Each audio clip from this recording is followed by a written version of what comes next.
সরকারের জবাব চাই। আমার ভাই মরল কেন?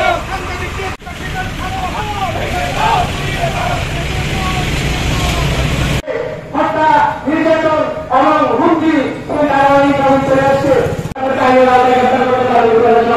আমরা অনেকেই তাদেরকে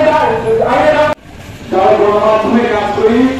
আমাদের লক্ষ্য একটাই, উদ্দেশ্য দিনের পর দিন হামলা হত্যার শিকার হচ্ছে।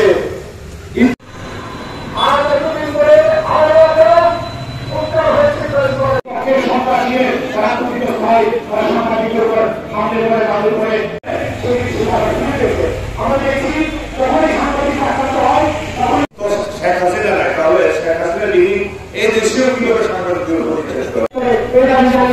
বক্তব্য শেষ করছি। তাকে কিন্তু নির্মমভাবে হত্যা করার পরে সেখানে কাছে